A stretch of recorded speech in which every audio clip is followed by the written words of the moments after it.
Welcome back. Well, that's what we're focusing on now, the activity of the forex markets and the forex policy of the Central Bank of Nigeria as well, and how does that impact and affect the economy? That's been a big debate for some time, and that's what we're going to focus on here today.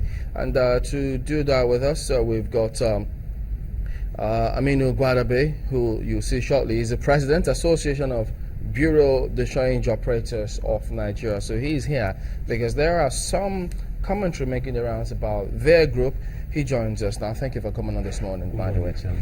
Well, have you heard that opinion that it is the speculative activities of agencies as yours that's given the Naira this running that we're facing now? Yes, there are that insinuation, and because of that insinuation and misinformation, we have to even call for a press conference yesterday to disassociate ourselves on the current fate of the Naira, because you see what we are experiencing is a complete flaw of the exchange rate management. And while I was listening to Mekpe, I'm happy to even know the media now have started knowing between the parallel market operators and the license bureau de change, because I heard that saying the parallel market. I've been sure she will have said the BDC rate. Unfortunately, you see, even the regulators found it difficult to recognize that market. But with happenings recently, at least the media, the public, can be able to say that, yes, this is black market and this is a BDC operator, this is a bank. So misconception had been clarified. Let's address that. Let's address that. That means we have almost, when we say black market, right, we're not talking about you. At all. We are distinct. I thought it's you. We are not. We are distinct. You see, let me give you some basic difference between a licensed bureau de change and unlicensed bureau de change. A licensed bureau de change is one that is licensed by the Central Bank of Nigeria, is one that has a fit and proper check before a license is issued to him. If not recently that the CBN is funding 35 million Naira caution deposit, you have to deposit 35 million compulsorily, excluding your capital. You have to register with CAC, Corporate Affairs Commission. You have to belong to the Association of Bureau de Change Operators. You have to have a license. And in your office, you have to display the CBN license certificate.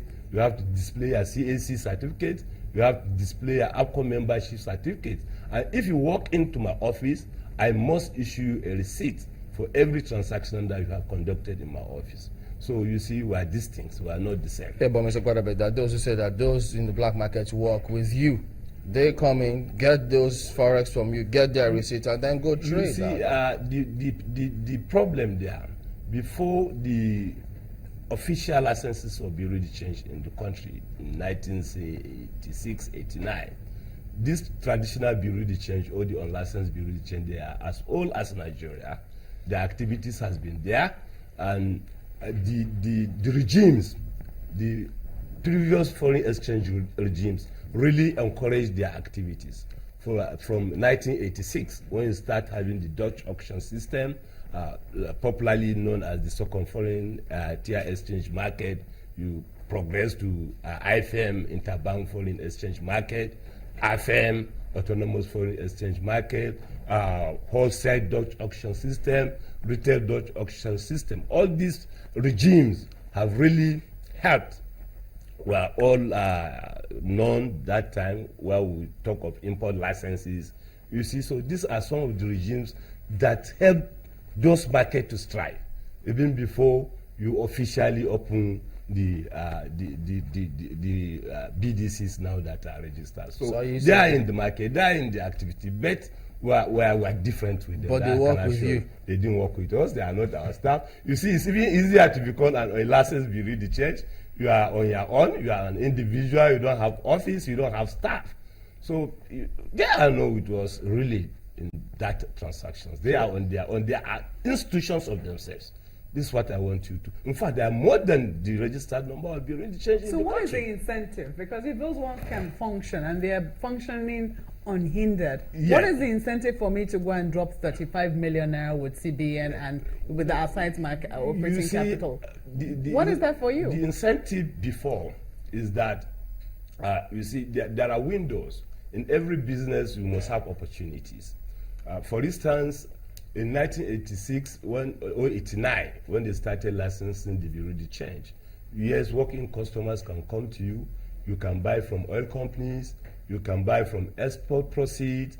You can buy from investors. Then later on, because of the need, you see, like I said, as a result of various foreign exchange regimes that I have mentioned here, encourage a wider gap. Then in 2006, Professor Charles Solido, then the civilian governor, said, what can I do to address this challenge? You look at models that have took place in other countries like Kenya. By then, Kenya opened their window to the registered Bureau de Change. And he replicated that approach in 2006. He opened the window to the licensed Bureau de Change. From 2006 till late 2015, the Bureau de Change, licensed central Bureau de Change, were able to at least maintain that closer gap. You know, for almost 5 years, they have 7, 8, 10 years, they were able to achieve that fiat in the economy, which is one of the purpose why people really have that Bureau de Change. So what has gone wrong? I mean, you said before, we used to, these were the incentives. Yeah. Now, what is the... Now we don't have all those incentives. The civilian window has been closed down. The export proceed window has been shut down. The banks' sources has been shut down. The IOC's funds have been shut down. So, and other regulations. For instance, you walk into my office, apart from doing my KYC, I ask you, what's their number? I can't even accept their channel's ID. You know, quadruplicate identification also is another issue.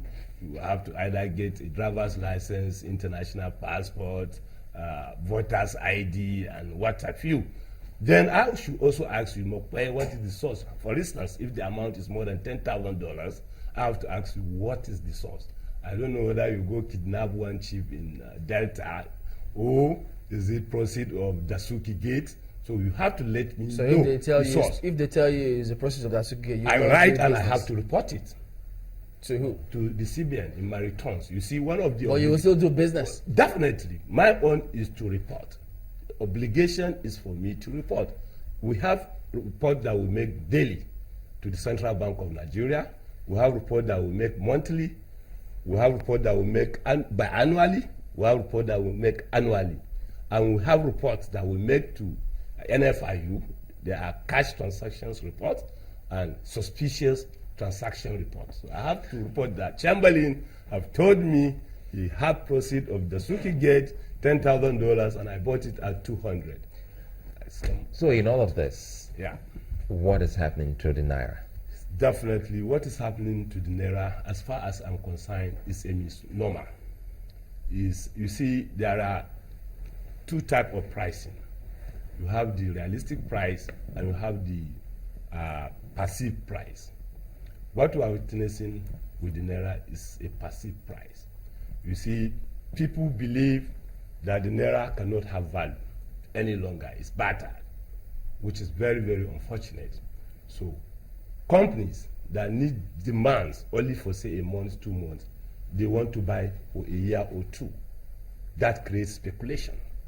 They buy the dollar for a year or two. Yes, they want to stock it because they no longer have feature in the value of the Naira. Isn't that risky? Well, to them, they do their analysis. As a businessman, you take risk. So they calculated their risks. And don't forget, Nigeria is import dependent. And it's a country that you have, peaceful customers who are always ready to absorb prices. You know, it's not a country where even the consumer protection units are working very well. You send their complaint, yes, monthly, nobody come back to you. So because of those things, We understand that's changed now. Yes. That, if you send well, there is improvement. They said they will listen. There is improvement.